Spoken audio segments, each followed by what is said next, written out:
Good morning বন্ধুরা, চলে এসেছি আর একটা নতুন ভিডিও নিয়ে, যেখানে তোমাদের সাথে শেয়ার করব ইন্ডোরের কিছু বিশেষ স্থান, যার ভেতরে দুটো স্থান সব থেকে বেশি ইম্পর্টেন্ট। সেটা হচ্ছে খরজানা গণেশ আর অন্নপূর্ণা মাতা দেবীর মন্দির।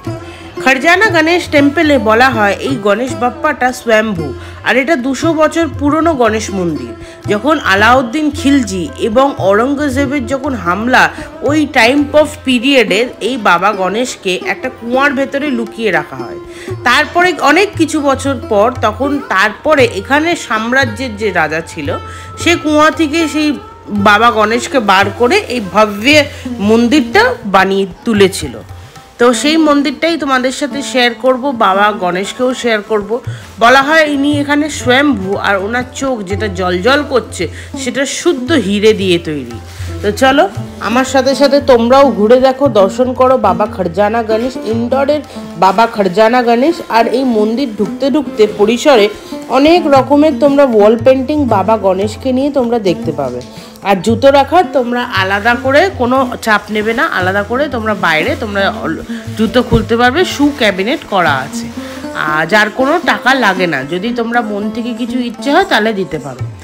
আর পুজো দেওয়ার যদি বাপ্পাকে মনে হয় পুজো দেবো, তারও সব সরঞ্জাম বাইরে সব সেটিং করে সব বিক্রি করা হয়। তো ওখান থেকে তোমরা নিয়ে মন্দির পরিসরে ঢুকতে পারো। এখানে শুধু বাপ্পাই নেই, এখানে সব রকমেরই ভগবানের মন্দির আছে।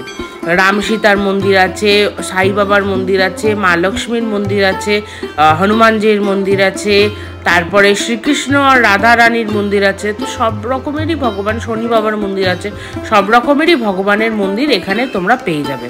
কিন্তু মেন অ্যাট্রাকশন হচ্ছে খরজানা গণেশ, বাপ্পার মন্দির। আর এই যে হনুমানজি এখানে বসে আছে। আর চলো এবার তোমাদের সাথে, এটা হচ্ছে মেন বাপ্পার মন্দির, যার পতাকা দেখো একদম লহরাচ্ছে, একদম হাওয়ায় একদম বুক চিতিয়ে একদম লহরাচ্ছে। আর চলো এবারে যাওয়া যাক বাপ্পার কাছে। আমিও দর্শন করি আর তোমরাও দর্শন করো বাপ্পাকে। কিন্তু এর মধ্যিখানে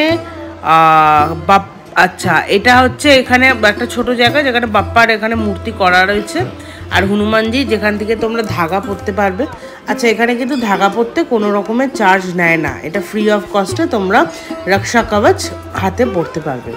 আর এখানে তিরুপতি বালাজি, এখানে বিভিন্ন রকমের অনেক ভগবানেরই মূর্তি এখানে স্থাপন করা রয়েছে। মানে এই মন্দিরটা এই পরিসরে আসলে নট অনলি তোমরা খরজানা গণেশ বাপ্পার তোমরা দর্শন করতে পারবে, শুভ দর্শন করতে পারবে, বাট অলসো তোমরা বাকি সব ভগবানেরও এখানে কিছু প্রতিচ্ছবি তোমরা এখানে ইজিলি পেয়ে যাবে। এরপরে বাপ্পাকে দেখার আগে চলো আমরা শিরডি সাই বাবাকে একটু দর্শন করে আসি। জয় সাই বাবা জয়, জয় সাই বাবা জয়। তো চলো, যেটার অপেক্ষায় তোমরাও ছিলে আর আমিও ছিলাম, বাপ্পার দর্শন। এরকম এত সুন্দর দর্শন আমি ভাবিনি কোনোদিন হবে, কিন্তু বাপ্পার দ্বারা সব সম্ভব। আর এই যে বাপ্পার যে চোখটা জলজল করছে, এটা পুরো হিরে, মানে বাপ্পার চোখ হিরে দিয়ে তৈরি। আর এই পুরো মূর্তিটা নাকি স্বয়ম্ভু, মানে মাটি থেকে আপনি বেরিয়েছে।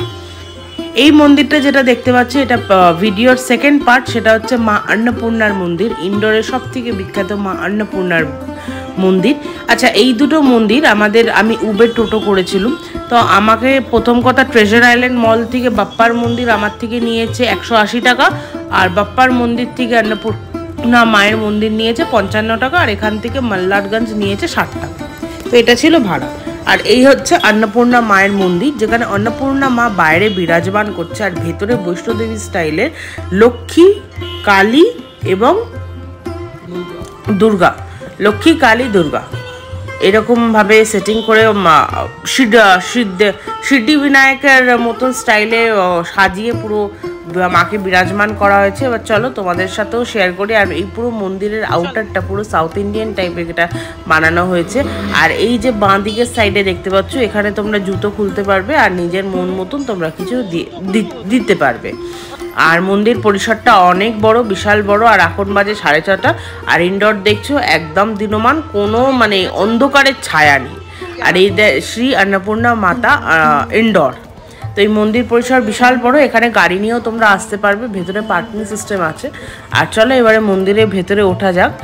আর মন্দিরের কারুকার্যটা দেখে তো তোমরা অবাক, মানে আমি তো অবাক হয়ে গেছি, এত সুন্দর মন্দির, কি বলবো, মায়ের মন্দির বলে কথা। ইন্ডোরের এটা সব থেকে বিখ্যাত এবং একটা ট্যুরিস্ট স্পটের ভেতরে এটাও একটা পড়ে।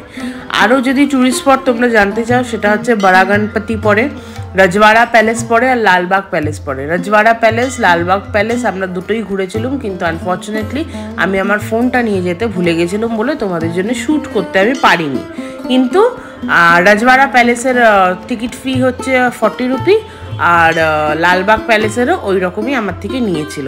তারপরে বাড়ি এসে আবার ফোন নিয়ে তারপরে এই দুটো জায়গা তোমাদের সাথে কভার করলো। আর রজওয়াড়া প্যালেস পুরো কাঠের ওপর তৈরি, আর লালবাগ প্যালেস একটা মিউজিয়াম টাইপ। আর এই হচ্ছে অন্নপূর্ণা মায়ের মন্দির, দেখতেই পাচ্ছ কি সুন্দর আর কি বিশাল। আজকে ভিড়টা কম। আর এই যে মা, এই যে বলছিলাম সিদ্ধিবিনায়কের মতন সাজানো, তো সেটাই। আর এখানে দেখো মা দুর্গা, লক্ষ্মী এবং কালী 3 রূপে মাকে এখানে পুজো করা হয়। আর মা অন্নপূর্ণার মূর্তিটা বাইরে আছে, যেটা তোমাদের সাথে আমি শেয়ার করব, চলো। আর এটা হচ্ছে মন্দিরের একটা পুরো আশেপাশেটা আমরা একটা পরিক্রমাও লাগিয়েছিলাম। আর মন্দিরের গায়ে দেখো মায়ের বিভিন্ন অবতারের এক একটা প্রতিচ্ছবি এখানে ইনক্রেভড করা আছে। আদি মায়ের ছবি আছে, মা লক্ষ্মীর ছবি আছে, মা কালীর ছবি আছে, সব মায়ের এখানে এক একটা করে মার্বেলে এনক্রেভ করা হয়েছে, মানে তৈরি করা হয়েছে এখানে। আর এটা পুরো হোয়াইট মার্বেল দিয়ে মন্দিরটা তৈরি, যার জন্য দেখতে পাচ্ছ একদম চকচক, মানে সাদা চকচক করছে, আর একদম নিখুঁত কাজ করা হয়েছে। অ্যাকচুয়ালি এখানে যখন ভিড় হয় তখন ফটোগ্রাফি অ্যালাউ হয় না, যখন একটু হালকা থাকে তখন তোমরা ইজিলি ছবি তুলতে পারবে। আর এখানে বিশাল বড় একটা ওপরে স্যান্ডেলিয়ার আছে, যেটা খুব মানে আলোটা জ্বালিয়েছে বলে জগমগ জগমগ করছে। আর এখানে দেখো সবাই ছবি তুলছে। আর এই এত সুন্দর কারুকার্য তোমাদের সাথে শেয়ার না করলে হয়, আমার যাত্রা তো অসম্পূর্ণই রয়ে যাবে।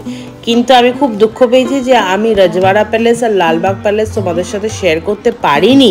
কিন্তু আমি প্রতিশ্রুতি নিচ্ছি যে সামনের বার আবার ইন্ডোর আসলে তোমাদের সাথে এই দুটো জায়গা শেয়ার করতে একদম ভুলবো না, আর মিসও করবো না। আর এই হচ্ছে মায়ের মন্দির, মায়ের ভালো করে তোমরা দর্শন করে নাও আমার সাথে সাথে। এবার চলো বাইরের মা অন্নপূর্ণার দর্শন করি, যেটা মা বাইরে বিরাজমান করছে। এই যে মহাপ্রসিদ্ধ মূর্তি, যেখানে মা শিব ঠাকুরকে চাল দান করছে, সেটাই হচ্ছে মা অন্নপূর্ণা। আমরা সবাই আশা করি মায়ের কাছে যে অন্ন, বস্ত্র, বাসস্থানের কোনোদিন আমাদের অভাব না হয়, আমরা সুখে থাকি, ভালো থাকি, এবং আরও এরমভাবেই আমাদের দিনগুলো আরও উজ্জ্বল আমরা কাটাতে পারি। তো ভিডিওটা ভালো লাগলে একটা লাইক, কমেন্ট, শেয়ার করতে ভুলো না, চ্যানেলটাকে সাবস্ক্রাইব করো, এবং আরও এরকম ভিডিও পেতে গেলে বেল আইকনটাকে ক্লিক করে দিও। তো চলো দেখা হবে আর একটা অন্যতম ভিডিও নিয়ে। এবার যাওয়া যাক বাড়ির উদ্দেশ্যে, বাড়ি থেকে বেরিয়েছি অনেকক্ষণ, চলো দেখা হবে নেক্সট ভিডিও।